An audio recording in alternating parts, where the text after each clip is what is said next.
श्रीमद्भागवतम अध्याय स्कंद प्रथम अध्याय एकादश भगवान श्री कृष्ण का द्वारका में प्रवेश। अनुवाद एवं तात्पर्य श्लोक संख्या 33। कृष्ण कृपा मूर्ति श्री श्रीमदभय चरणारविंद भक्तिवेदांत स्वामी प्रभुपाद द्वारा। यद्यप्यसौ पार्श्वगतो रहो गतस् तथापि तस्यांघ्रियुगं नवं नवं पदे पदे का विरमेत तत्पदाचलापि यच्छ्री न चहाति कर्हि चेत् यदि यद्यपि अपि निश्चय ही असौ वे भगवान श्री कृष्ण पार्श्वगतः बगल में रहगतः अकेले तथापि फिर भी तस्य उनका अंघ्रियुगम भगवान के चरण नवम नवम नए नए पदे पग पदे पग पर का कौन विरमित विलग किया जा सकता है तत्पदार्थ उनके चरणों से चलापी गतिशील यत जिसको श्री लक्ष्मी जी न कभी नहीं चाहती छोड़ती है कर ही चित कभी भी। अनुवाद। यद्यपि भगवान श्री कृष्ण निरंतर उनके पास थे और बिल्कुल अकेले भी थे, तो भी उनके चरण उन्हें नवीनतर लग रहे थे। यद्यपि लक्ष्मी जी स्वभाव से चंचल हैं, लेकिन वे भी भगवान के चरणों को नहीं छोड़ती थी। तो भला जो स्त्री एक बार उन चरणों की शरण में जा चुकी हो, वो उनसे किस प्रकार विलग की जा सकती है। ओम ज्ञानतिमिरान्धस्य ज्ञानाञ्जनशलाकया चक्षुरुन्मीलितं तस्मै श्रीगुरुवे नमः। नामश्रेष्ठमनुपि शचिपुत्रं पुत्रस्वरूपं रूपं तस्याग्रजं पुरुपुरीं माधुरीं गोष्ठवाटीं राधाकुण्डं गिरिवरम् अहोराधिका माधवाशां प्राप्तो यस्य प्रथितकृपया श्रीगुरुं तन्नतं नतोऽस्मि।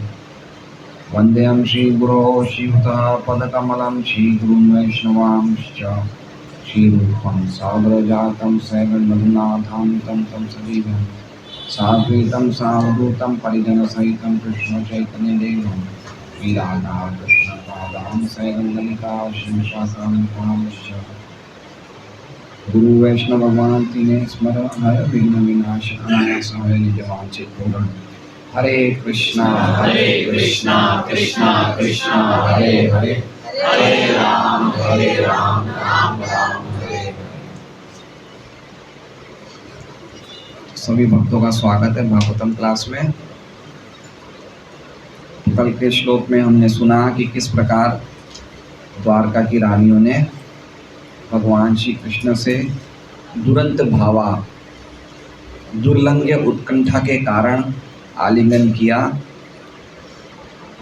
अंतरात्मन के द्वारा, दृष्टि के द्वारा, पुत्र के द्वारा प्रत्यक्ष आलिंगन नहीं किया, क्योंकि विलज्जती नाम उनमें लज्जा थी और उस पर भी वो संतुष्ट नहीं थी। तो नहीं चाहते हुए भी उनके आंखों से अनजाने में अश्रु निकल आए।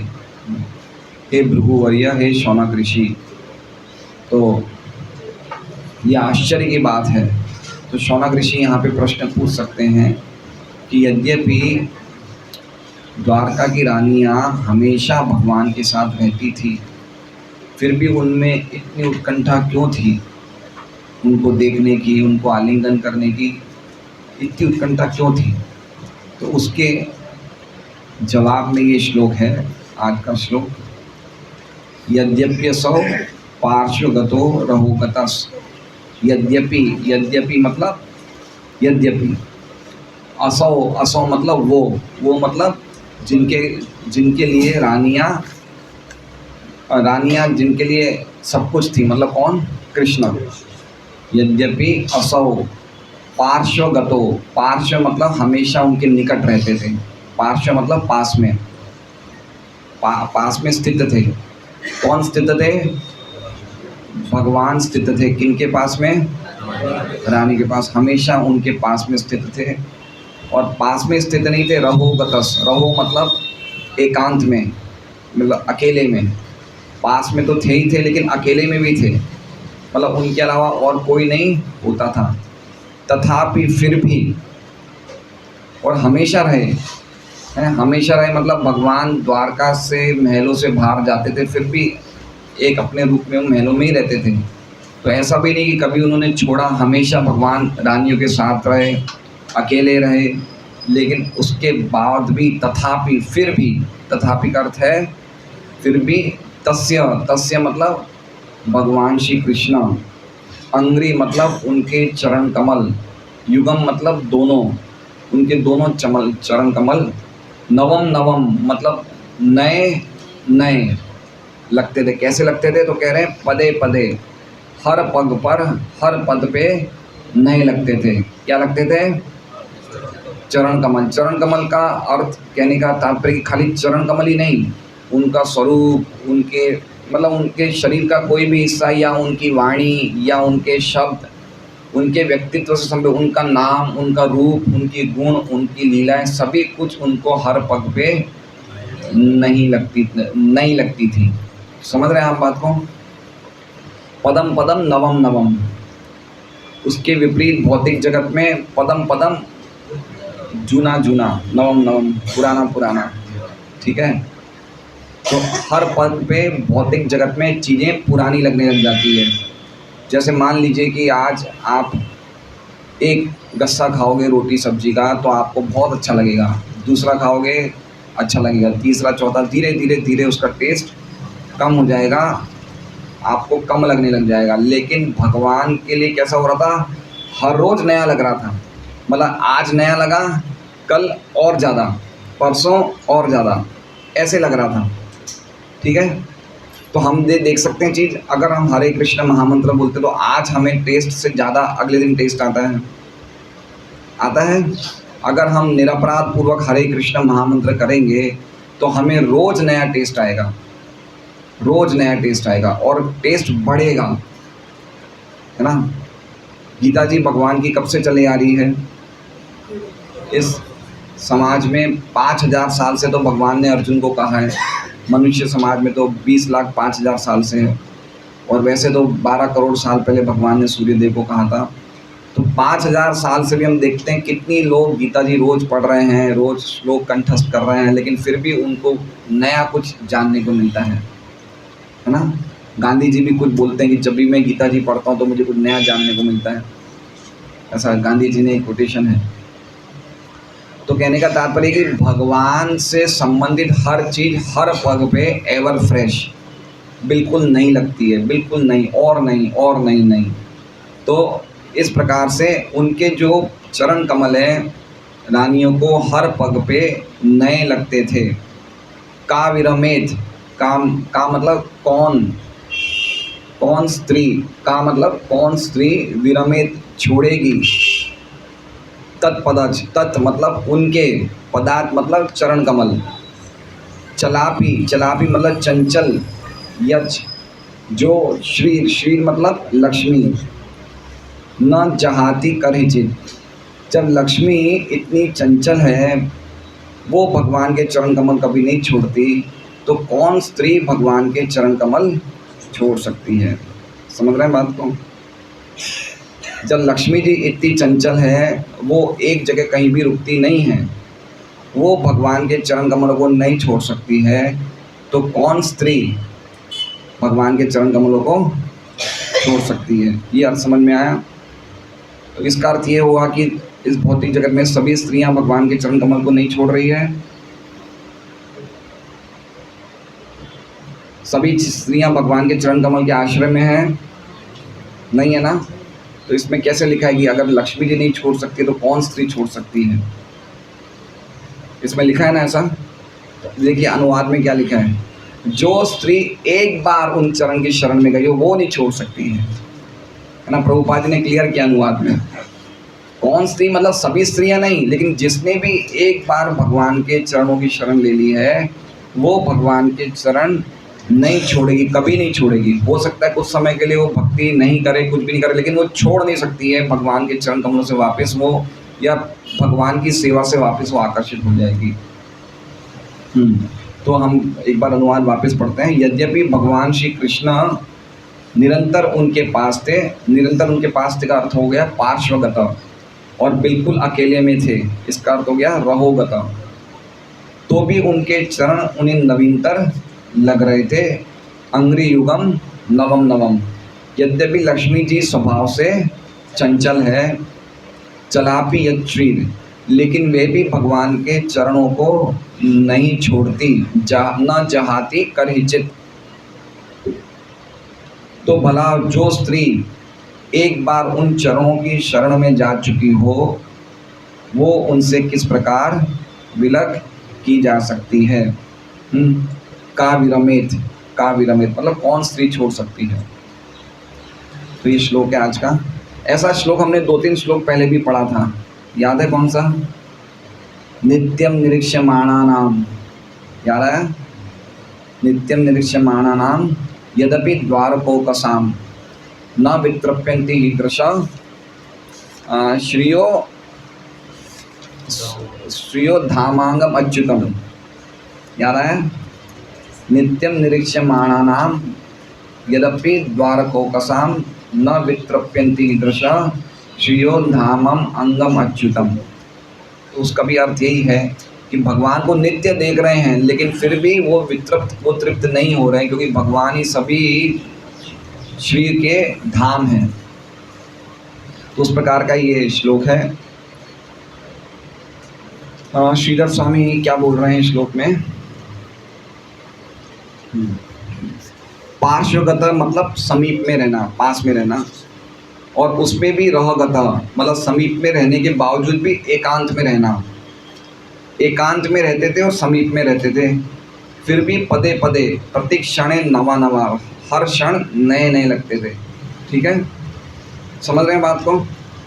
अगर कोई पति पत्नी इस भौतिक जगत में एक साथ रहे तो कितने टाइम रह सकते हैं? हम तुम एक कमरे में बंद और कमरा बंद हो जाए और चाबी खो जाए, कितने टाइम तक रहेंगे आप सोच सकते हैं?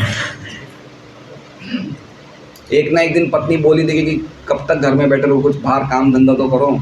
पत्नी को भी अच्छा नहीं लगता पति ज़्यादा टाइम घर पे रहे, बात सही है ना? किसी को अच्छा नहीं लगता है। और बोरियत नहीं होती है? हर व्यक्ति को कुछ ना कुछ नया चाहिए, तो उसी व्यक्ति को देखते देखते बोरियत नहीं होती है ना? जैसे बोला जाता है कि भाई ये शादी तो क्या 4 दिन की चांदनी है, फिर तो वही चीज़ है, 4 दिन का रूप रंग का ये है। सही बात है, ऐसा बोला जाता है ना? लेकिन यहाँ पे देखिए, भगवान के साथ हमेशा रहती थी, पास में रहती थी, अकेले में रहती थी, और उसके बाद भी उनको क्या लगता था? एट एवरी स्टेप, हर कदम पे नया नया लगता था। ये देखिए बात, सबसे बड़ी बात है, ऐसा नहीं कि वो मेंटेन था, वो नया बढ़ रहा था और ज़्यादा। कहाँ लिखा है ऐसा? चैतन्य शिक्षाश्रम लिखा है, आनंदाम बुद्धि वर्धनम, आनंद का सागर बढ़ रहा था। तो भौतिक जगत में जो सुख है वो लिमिटेड है, लेकिन आध्यात्मिक जगत का सुख क्या है? वो हर क्षण बढ़ता जाता है, बढ़ता जाता है, बढ़ता जाता है ना? भौतिक जगत में जो भी सुख है, आप कोई भी भौतिक जगत का सुख है, उसकी एक सीमा है, उसके बाद वो अच्छा नहीं लगता है। यन मैथुनादि ग्रह मेरी सुखम ही तुच्छम, जो सबसे बड़ा इस भौतिक जगत में जिसको सुख माना जाता है, मैथुन का सुख, वो भी सुखम ही तुच्छम, वो भी कैसा है? तुच्छ है। तुच्छ मतलब इनसिग्निफिकेंट है, कुछ समय का है, बिल्कुल इनसिग्निफिकेंट है, उसके बाद वो भी अच्छा नहीं लगता है। भगवान का जो ये आनंद है, भगवान का जैसे कहते हैं एसोसिएशन जो उन्हें मिल रहा है, वो हर क्षण नया नया लग रहा है ना?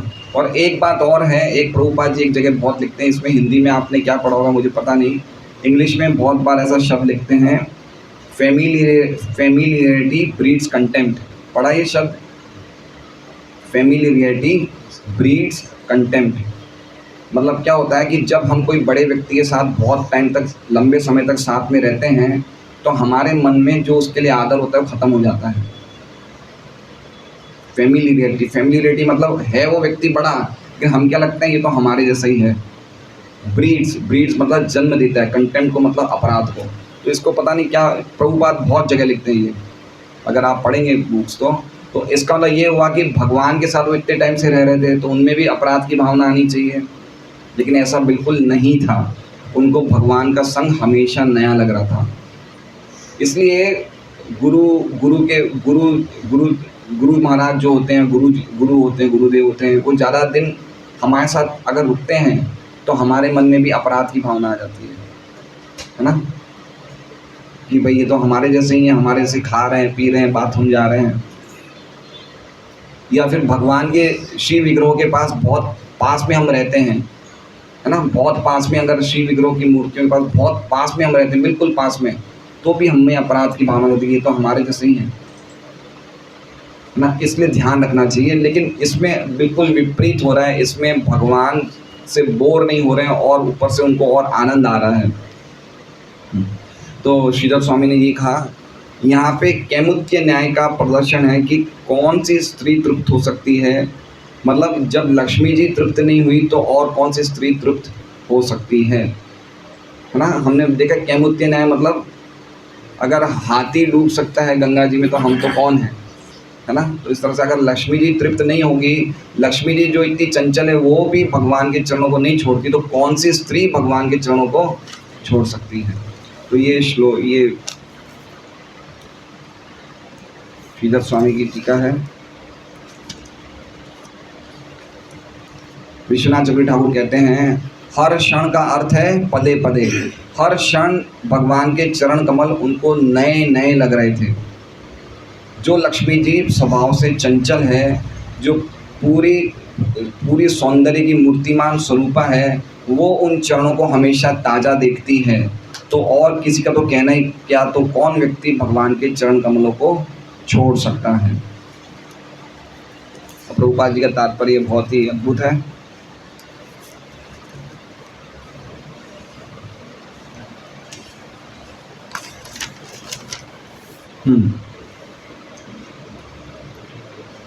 तात्पर्य, बद्ध जीव लक्ष्मी जी की कृपा के सदैव भूखे रहते हैं। ठीक है, लक्ष्मी जी की कृपा के सदैव भूखे रहते हैं। यद्यपि स्वभाव से लक्ष्मी जी एक स्थान से दूसरे स्थान को जाती रहती है। भौतिक जगत में कोई कितना ही चतुर क्यों ना हो, वो स्थायी रूप से भाग्यशाली नहीं होता है। समझ रहे हैं बात को प्रभुपाद जी क्या कर रहे हैं। देखिए प्रभुपाद जी इसमें बता रहे हैं मेन चीज़ पे, किस चीज़ पे, इस पूरे श्लोक में किस चीज़ पे बता रहे हैं, लक्ष्मी जी और चंचला के स्वभाव पे। और भी चीज़ें बताएंगे। सबसे पहले बता रहे हैं कि चंचल का अर्थ क्या होता है ना। जैसे बच्चे होते हैं ना, चंचल होते हैं, तो बच्चे एक स्थान पर नहीं रहते, इधर उधर घूमते रहते हैं। तो उसी प्रकार से कह रहे हैं कि लक्ष्मी जी क्या है, चंचला है, भाग्य की देवी है, लेकिन चंचला है। वो कभी भी एक स्थान पे, हम हमेशा लक्ष्मी जी को एक स्थान पे रख ही नहीं सकते हैं, रहेगी चली जाएगी, है ना। और इससे ये बात भी समझना चाहिए कि लक्ष्मी जी का अर्थ खाली पैसा ही नहीं है। पैसा, सौंदर्य, यश, ख्याति, बुद्धि, बल, जो भी ऐश्वर्य की चीज़ें, उनसे उनको इंगित करता है लक्ष्मी जी। लक्ष्मी जी का मतलब यही नहीं कि खाली पैसा, कि लक्ष्मी जी खाली पैसा देती है, ऐसा नहीं है। लक्ष्मी जी सब कुछ देती है, इसलिए उन्हें कहा जाता है गॉडेस ऑफ फॉर्च्यून, मतलब भाग्य की देवी, है ना। तो खाली पैसा ही नहीं, सब कुछ लक्ष्मी जी देती है। तो पॉइंट ये कह रहे हैं प्रभुपाद जी कि लक्ष्मी जी ये चीज़ें कभी भी किसी व्यक्ति के पास हमेशा एक पास साथ नहीं रहती, या उसे पकड़ के वो नहीं रख सकता है, चाहे वो कोई कितना भी चतुर क्यों ना हो, लेकिन लक्ष्मी जी हमेशा उसके पास नहीं रहती है। ठीक है, चतुर हो सकता है लेकिन भाग्यशाली नहीं हो सकता। क्यों नहीं हो सकता है, भाग्यशाली क्यों नहीं हो सकता है? क्योंकि भाग्य की देवी का स्वभाव ही है कि वो एक जगह हमेशा नहीं रह सकते, उसका स्वभाव ही चंचल है। संसार के विभिन्न भागों में न जाने कितने कितने विशाल साम्राज्य हुए हैं।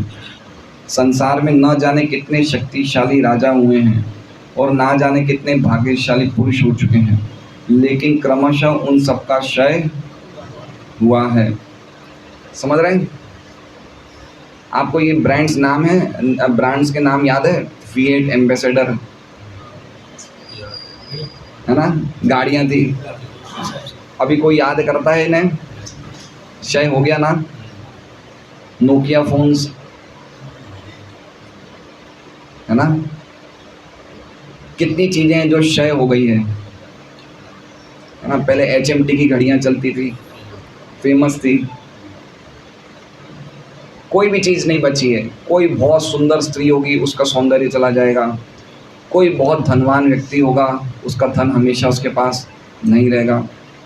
ऐसे बहुत से धनवानों की लिस्ट है जो 30, 40, 50 साल पहले बड़े धनवान थे, लेकिन आज उनमें से काफ़ी लोग नहीं बचे धनवान, है ना।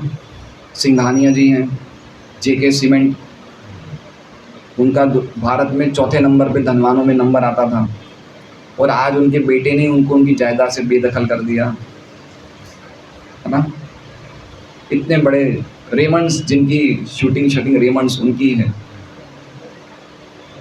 तो आज इन्होंने सब कुछ साम्राज्य बना, लेकिन उनके बेटे ने उनको जायदाद से दखल कर दिया। तो हम देखते, अब बेदखल कर दिया, तो हम देखते हैं कि हम हमेशा के लिए अपने पास ये चीज़ें कभी भी नहीं रख सकते। सही बात है, कभी नहीं रख सकते। और कुछ ऐसे एग्जाम्पल देखेंगे कि जो पहले बिल्कुल, जिनके पास कुछ नहीं था, अभी बहुत कुछ हो गया, ऐसे भी देखते हैं हम। मोदी जी पहले चाय बेचते थे, सही बात है, आज प्रधानमंत्री हैं। धीरूभाई अंबानी पेट्रोल पंप में नौकरी करते थे, आज देश के सबसे धनी व्यक्ति हैं। देख रहे हैं कितने लोग ऐसे हैं। मेरे हिसाब से आपके हीरा के व्यापार में बहुत ऐसे लोग हैं जो बिल्कुल साधारण बैकग्राउंड से आते थे, पहले ढोलकिया फैमिलीज, बिल्कुल साधारण बैकग्राउंड से आते थे, और आज हजारों करोड़ों के ये लोग संपत्ति हैं। तो हम देखते हैं जिनके पास कुछ नहीं था, उनके पास अचानक इतना सब हो जाता है। जिनके पास बहुत कुछ था, उनके पास कुछ नहीं रहता है ना। और हम देख रहे हैं, अगर मान लीजिए कोई व्यक्ति ये समझे कि नहीं हमारे पास तो हमेशा रहेगा ही रहेगा, लेकिन हो सकता है कुछ पीढ़ियों तक रह जाए, 1 पीढ़ी, 2 पीढ़ी, 3 पीढ़ी, 4 पीढ़ी, लेकिन उसके बाद ख़त्म हो जाएगा, रह ही नहीं सकता है। हो सकता है इस जन्म तक रह जाए, स्वर्गलोक भी चले जाए, लेकिन उसके बाद भी तेतम पुण्यम स्वर्गलोकम, पुण्य क्षीणों का वापस आ जाएगा। तो इसलिए हमें इतनी चीज़ें एकत्रित करने से क्या फ़ायदा जो नहीं रहने वाली है, क्योंकि लक्ष्मी जी का स्वभाव चंचल है। इसलिए एक जगह प्रभुपाद जी कहते हैं, मैं पहले भी आप लोगों को बता चुका हूँ, तो सबसे अच्छा अगर हमारे पास लक्ष्मी है और उस लक्ष्मी को हमेशा हम रखना चाहते हैं, तो उनको नारायण की सेवा में लगा दें, तो हमेशा लक्ष्मी जी रहेगी। नहीं तो चली ही जाएगी, बच्चे उड़ा देंगे, या सरकारी अफसर ले जाएंगे, या नौकर चाकर को एडवांस दोगे वो लेके भाग जाएंगे, या व्यापारी में पैसा डूब जाएगा, कुछ ना कुछ हो ही जाएगा। और आजकल तो ये बहुत चल रहा है, ये ऑनलाइन में पैसा दूसरे अकाउंट में चला जाता है, कहीं ना कहीं चला जाएगा, क्योंकि लक्ष्मी जी या सौंदर्य या इज्जत कहीं कभी भी एक स्थान पे रहती ही नहीं है। हम देख सकते हैं बहुत से ऐसे एग्जाम्पल हैं। एक पुणे का उदाहरण है, एक माँ बाप ने अपने बेटे को पढ़ाया, बहुत अच्छा पढ़ाया, और उसको फॉरेन भेज दिया। बेटा फॉरेन गया, फॉरेन में ही शादी कर ली। वो इंडिया आया, और इंडिया में आके उसने क्या किया, बड़े होशियारी से माँ बाप की पूरी संपत्ति ले ली, और माँ बाप को बोला चलो हमारे साथ फॉरेन, मतलब अपने नाम साइन करवा दी। उनको पता नहीं चला माँ बाप को, और माँ बाप को बोला चलो हम भी आपको अपने साथ फॉरेन ले जाएंगे। एयरपोर्ट तक ले गए, एयरपोर्ट में उन दोनों को छोड़ दिया, वो दोनों फॉरेन चले गए, और यहाँ पे इनके पास कुछ नहीं बचा। ऐसे होते हैं उदाहरण।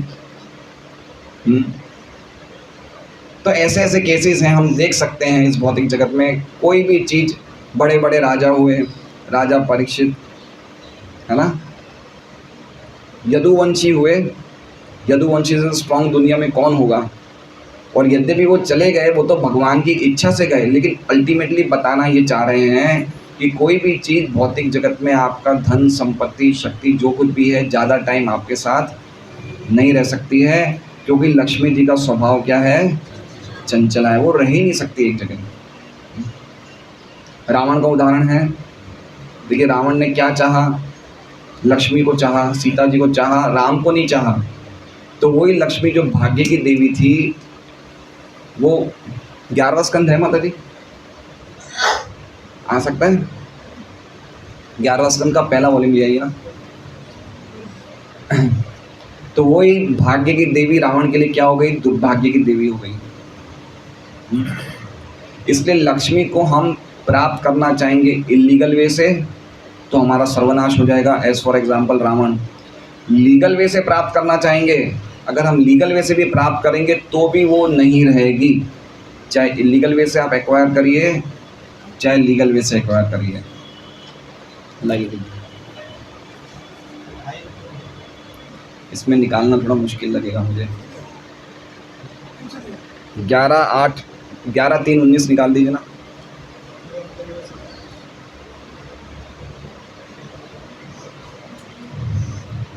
बड़े बड़े एग्जाम्पल हैं, अलेक्जेंडर है, नेपोलियन है, क्या क्या नाम थे इनके, लेकिन कोई नहीं बचा है।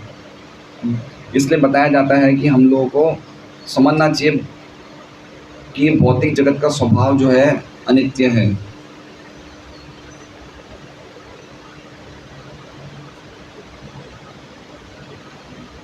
कि क्या है ये सब नहीं है ये हैं।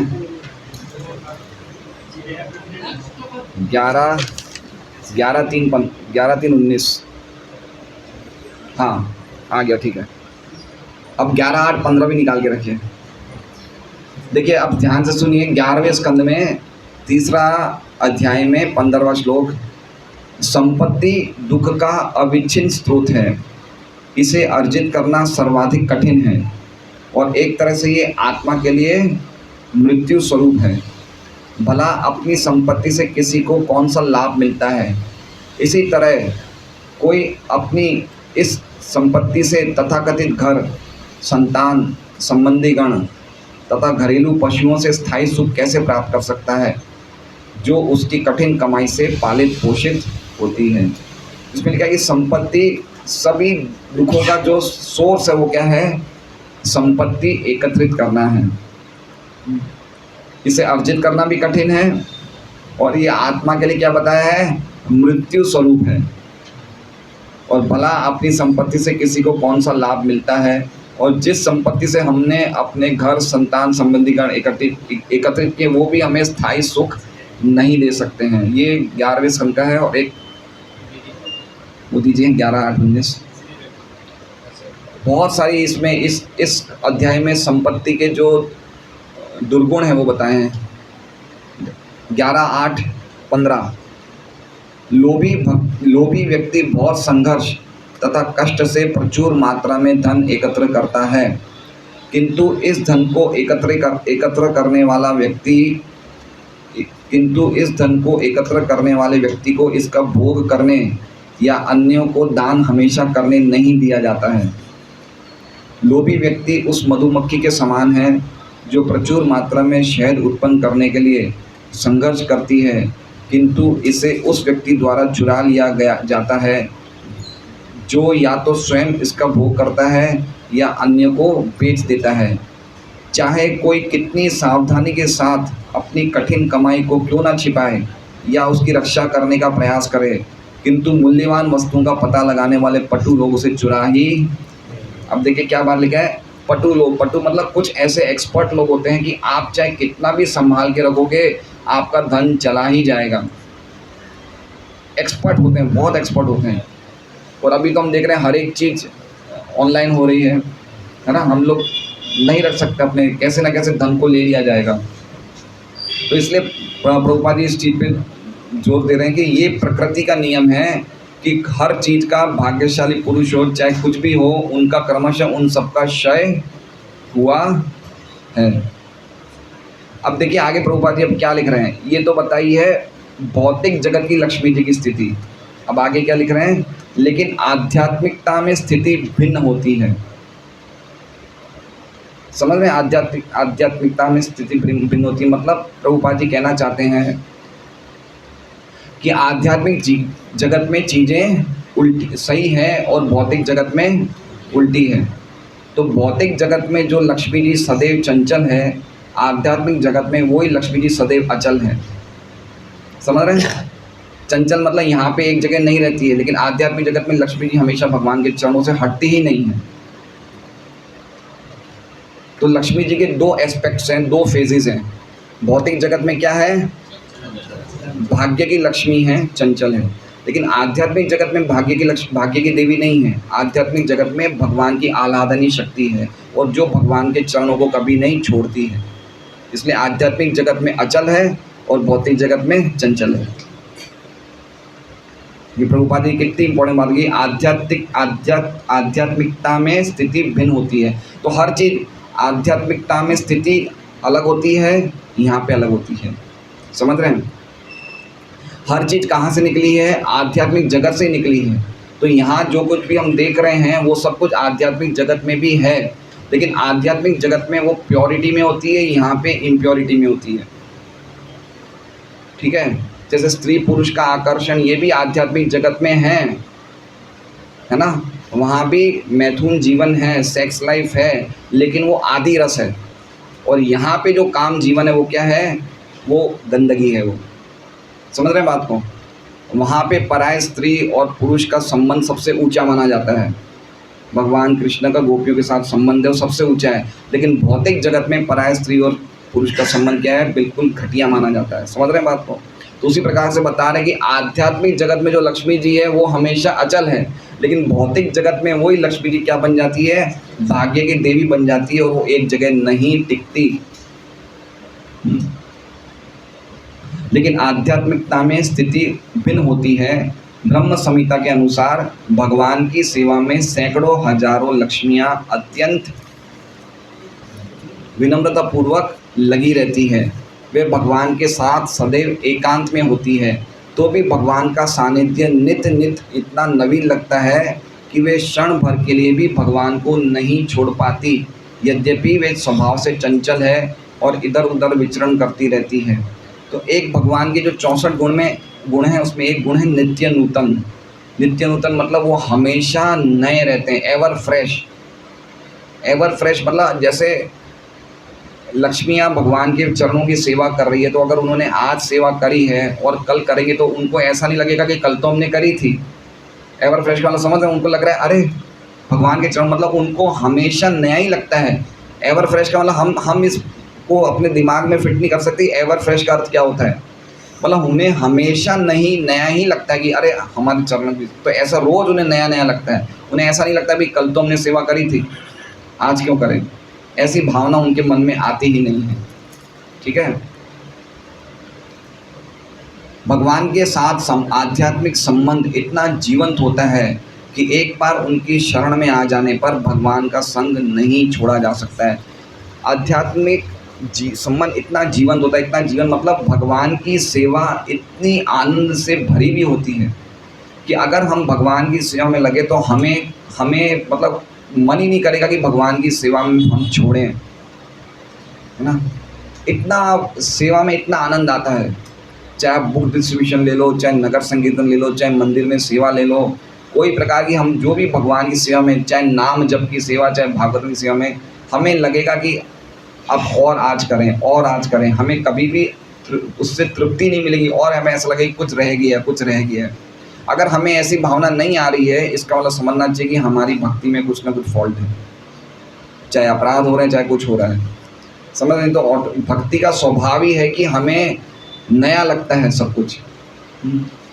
भगवान का नाम जब आप देखिए सुबह सुबह करिए, आपको कितना आनंद आएगा, कितना ऐसा लगेगा कि मैं और करूं, है ना? रूप गोस्वामी क्या बोलते हैं, तुंडे तांडिवनी प्रतिम वितम तुंडावली लब्ध है, कि मेरे हजारों लाखों कान हो, हजारों लाखों जीव हो, मैं 2 कान से मैं क्या भगवान के नाम सुन सकता हूँ, या 1 जीवा से क्या उच्चारण कर सकता हूँ। तो ये उनकी मिठास है। लेकिन अभी हम लोगों को रस नहीं आ रहा है, सेवा में स्वाद नहीं आ रहा है, हमें हमेशा नए क्यों नहीं लग रहे हैं?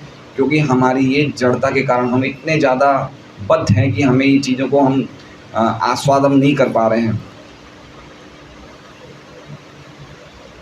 अब देखिए प्रभुपाद जी ने सबसे पहले तात्पर्य में क्या बताया, लक्ष्मी जी का और भगवान का क्या संबंध है।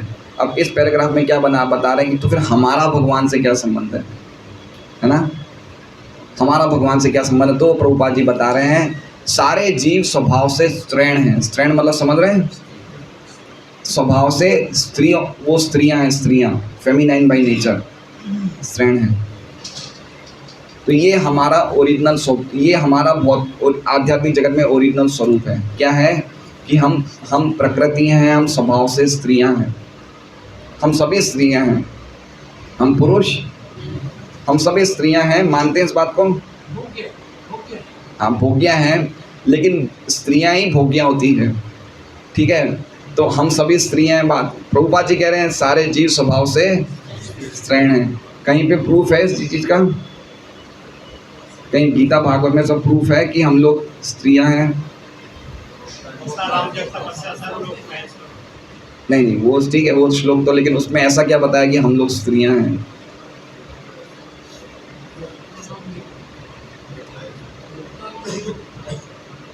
नहीं, हम स्त्रियां हैं ऐसा गीता में कहाँ लिखा है?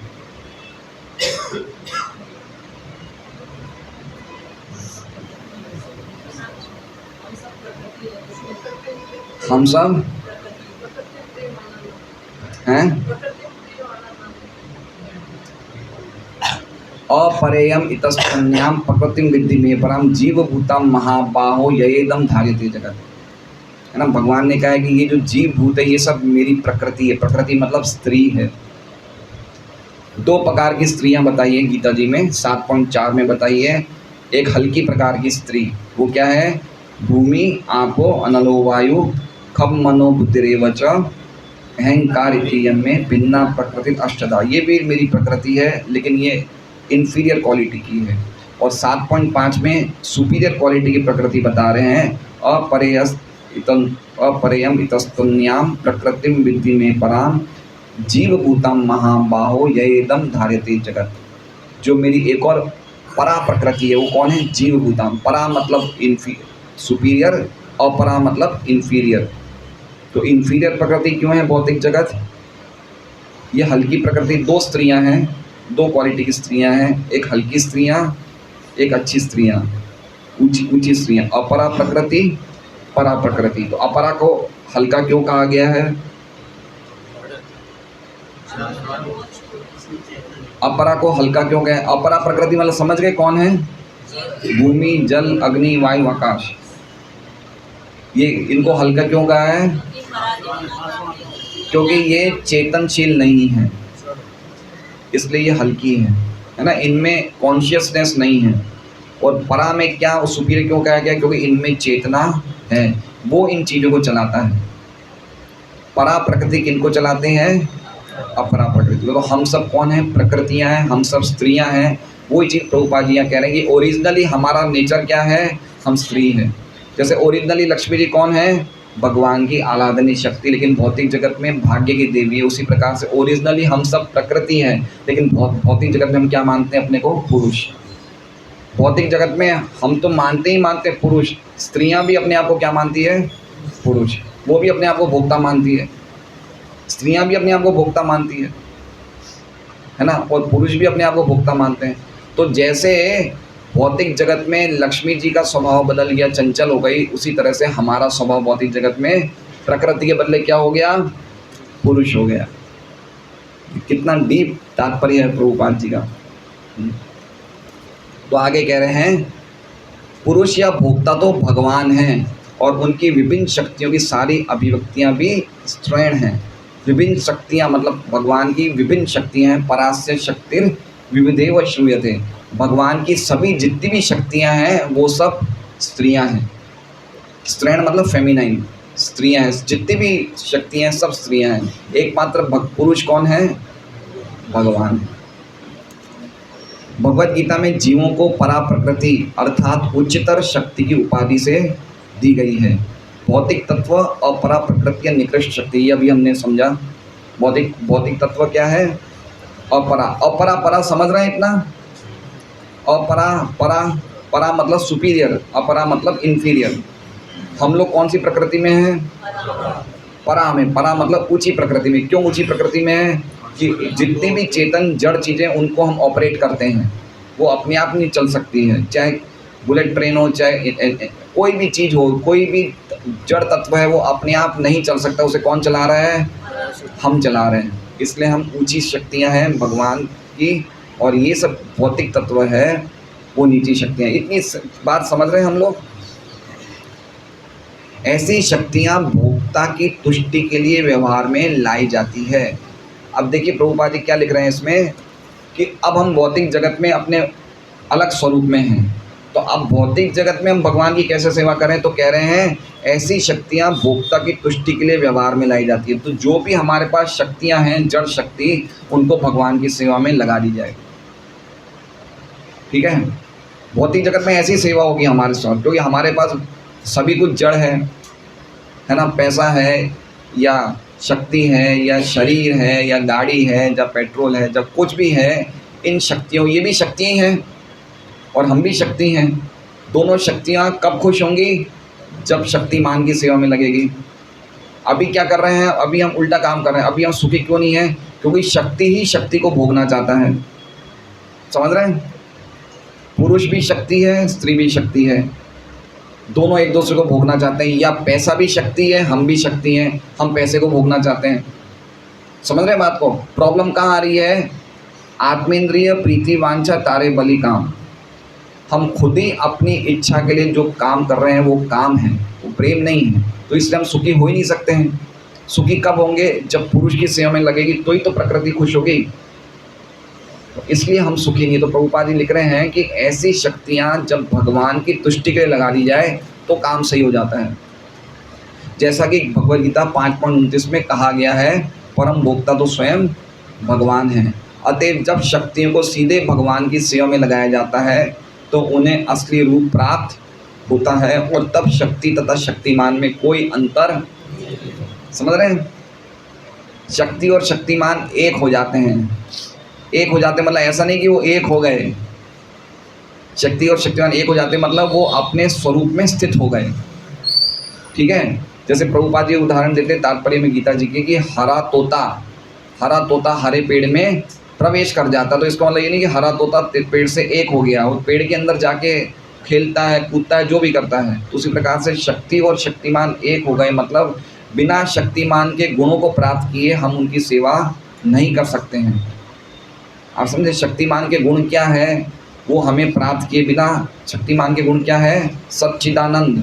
तो हम भी सनातन रहेंगे, चित रहेंगे, आनंद में रहेंगे, तो ही शक्तिमान की सेवा कर सकते हैं। तो शक्ति तथा शक्तिमान का एक होने का अर्थ होता है कि हम गुणात्मक रूप से एक हो गए, परिणात्मक रूप से एक नहीं हुए। समझ रहे हैं?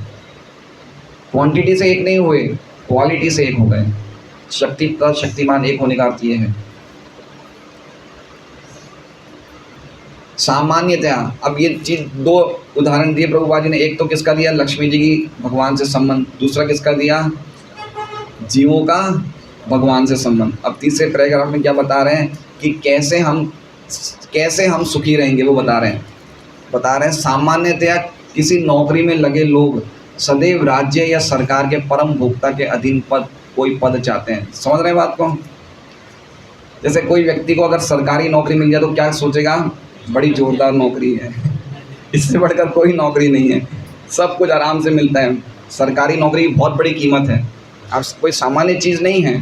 प्राइवेट नौकरियों में डर लगा रहता है कब छूट जाएगी नौकरी, लेकिन सरकारी नौकरी एक बार जैसे मिल जाए वो अपने आप को बहुत सिक्योर समझता है कि भाई मुझे सरकार की नौकरी मिली है ना। तो प्रभुपाद जी क्या कह रहे हैं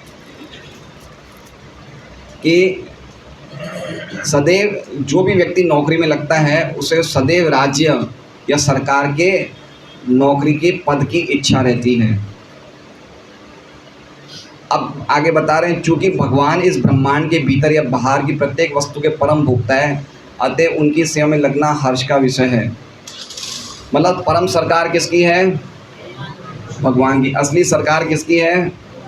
भगवान की। भौतिक जगत में देश की सरकार होती है, तो देश की सरकार की नौकरी में लगने में इतना खुशी होती है व्यक्ति को, तो जब भगवान की नौकरी में लग जाएगा, भगवान की सरकार की नौकरी में लग जाए तो कितना परम हर्ष होगा उसे, है ना। एक बार भगवान की परम सरकारी सेवा में लग जाने पर कोई भी जीव कभी उससे मुक्त होना। प्रभुपाद जी देखिए एग्जाम्पल दे रहे हैं कि कोई व्यक्ति सरकारी नौकरी में लगेगा तो कभी भी उसको छोड़ना नहीं चाहेगा। सही बात है।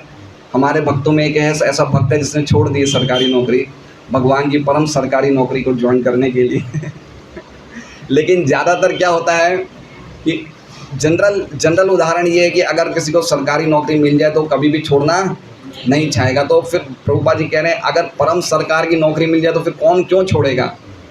परम सरकार मतलब भगवान की नौकरी मिल जाए तो फिर वो क्यों छोड़ेगा नौकरी को। मनुष्य जीवन की सर्वोच्च सिद्धि भगवान की परम सेवा में कोई कार्य प्राप्त करना है। कोई भी सेवा मिल जाए भगवान की। देखिए इसमें क्या है, भगवान की सेवा में कार्य प्राप्त करने का अर्थ ये है कि हमें कोई भी सेवा मिले इस भौतिक जगत में, इस हमारी परिस्थिति में, तो उसे कभी हमें छोड़ना नहीं चाहिए। वो असली वैराग्य है। जैसे मान लीजिए कोई व्यक्ति आया, उसने 10 साल हरि नाम किया, चला गया, बहुत जोश में आता है, 10 साल डिस्ट्रीब्यूशन किया, चला गया। नहीं, अगर वो कोई सेवा को पकड़ता है तो उसे कभी भी लाइफ टाइम नहीं छोड़े। वो उसकी असली वैराग्य और उसकी असली सेवा की वो दृढ़ता है, उसे लाइफ टाइम नहीं छोड़ना चाहिए। प्रभुपाद जी कह रहे हैं इसमें कि मनुष्य जीवन की सर्वोच्च सिद्धि भगवान की परम सेवा में कोई कार्य प्राप्त करना है। मतलब कोई कार्य मिल जाए फिर उसको छोड़ना नहीं है। जैसे प्रभुपाद जी के शिष्य भृगुपति प्रभु 75 साल के हो गए, पिछले 50 साल से डिस्ट्रीब्यूशन ही कर रहे हैं। आज भी आज तो अभी तो कुछ सालों से महोत्सव प्रभु ने उनकी जगह ले ली, लेकिन इतने सालों से वही फर्स्ट रैंकिंग में आ रहे थे पूरी दुनिया में। 75 साल की उम्र में भी सबसे ज़्यादा डिस्ट्रीब्यूशन करते हैं वो। तो बात ज़्यादा या कम करने की बात क्या है, उन्होंने 50 साल से एक सेवा को चालू रखा है, पकड़ के रखा है, छोड़ी नहीं है। ये बात इंपॉर्टेंट है। तो कोई भी सेवा, भागवतम पढ़ने की सेवा, भागवतम डिस्ट्रीब्यूट करने की सेवा, भागवतम क्लास पे आने की सेवा, उसको जितना हम पकड़ के रखेंगे ना, वो भगवान बहुत अप्रिशिएट करते हैं। और इसमें एक बात और बताना चाहते हैं प्रभुपाद जी कि जैसे लक्ष्मी की चंचलता भगवान की सेवा में आने से शांत होती है, उसी प्रकार से मन की चंचलता भी भगवान की सेवा में आने से ही शांत होती है, क्योंकि दोनों ही चंचल हैं, है ना। मन भी चंचल है, चंचलम ही मनः कृष्ण। तो मन भी तभी शांत होगा जब भगवान की सेवा में लगेगा। जैसे लक्ष्मी जी भी तभी शांत होती है तब भगवान की सेवा में लगती है। इससे मनुष्य परम सुखी बनता है। तब उसे भगवान से संबंध बनाए बिना चंचला लक्ष्मी को खोजने की कोई आवश्यकता, फिर उसको कोई ज़रूरत नहीं रहेगी कि मैं लक्ष्मी के पीछे भागूं। अगर एक बार उसका भगवान से संबंध बन जाता है तो लक्ष्मी जी उससे अपने आप ही प्राप्त हो जाती है। फिर उसको अलग से लक्ष्मी जी के लिए प्रयास करने की कोई आवश्यकता नहीं रहती है। अगर कोई नारायण की सेवा में लगा है तो ऑटोमेटिकली उसे लक्ष्मी जी की कृपा प्राप्त होगी ही होगी, इसमें 100% कोई डाउट नहीं है। लेकिन आप चाहोगे लक्ष्मी जी की ऐसी कृपा प्राप्त होगी, मुझे कोई बड़ी मर्सिडीज गाड़ी मिल जाए, वो कृपा नहीं। आपको जो आवश्यकता है वो सब मिलेगा। जो भी चीज़ में आपको भगवान की सेवा में आवश्यकता है वो मिलेगा, वो उससे कभी भी वंचित नहीं होंगे, है ना। तो ये बात प्रभुपाद जी यहाँ पे बोलना चाहते हैं। हरे कृष्णा। श्रीमद् भागवतम की वांछा कल्पतरुभ्यश्च कृपा सिंधुभ्येव च पतितानां पावनेभ्यो वैष्णवेभ्यो। तो प्रभुपाद जी के तात्पर्य जो हैं बहुत ही गहरे तात्पर्य हैं।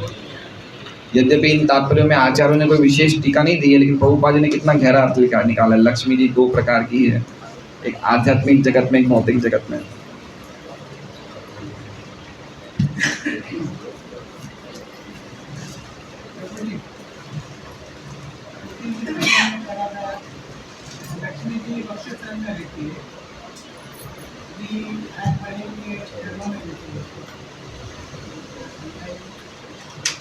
भौतिक जगत में भगवान के वक्षस्थल पे रहती है, आध्यात्मिक जगत में भगवान के चरणों पे रहती है। उसमें कोई विशेष अंतर नहीं है। लक्ष्मी सहस समृत सेव्यमानम गोविंदम आदि पुरुषम तमम भजामि। तो भगवान लक्ष्मी जी भगवान के चरणों को कभी छोड़ते नहीं हैं गोलोक वृंदावन में। तो भगवान लक्ष्मी जी के अलग अलग रूप हैं। एक लक्ष्मी जी नहीं है ना, एक रूप में वक्षस्थल पे स्थित होती है, एक रूप में चरण कमल पे स्थित होती है। कितने रूप धारण कर सकते हैं भक्त लोग भगवान की सेवा करने के लिए। तो लक्ष्मी जी भी 2 रूप धारण करती है।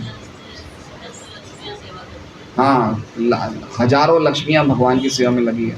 तो जरूरी नहीं है कि अगर लक्ष्मी जी चरण की सेवा करें तो, हाँ, रसोई भी तो कौन बनाएगा? श्रीमती राधा रानी खुद बनाती है भगवान की रसोई, तो रसोई का भी काम कर रहे हैं, चरण भी दबा रहे हैं, वक्षस्थल पे भी हैं। एक्चुअली में हम लोग अपने भौतिक उससे देखते हैं ना कि भाई हम तो एक ही व्यक्ति हैं, तो कहाँ कहाँ क्या क्या करेंगे, चरणों पे रहेंगे या वहाँ पे रहेंगे।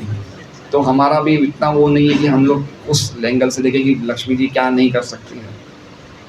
जैसे आपने बताया कि नारायण की सेवा करने से लक्ष्मी जी छोड़ती नहीं है, कृपा मिलती है। तो एक जगह ऐसे भी है कि लक्ष्मी जी भगवान उनका धन हर लेते हैं। यस्याम अनुगुणामी हरिष तदनम स्नेह।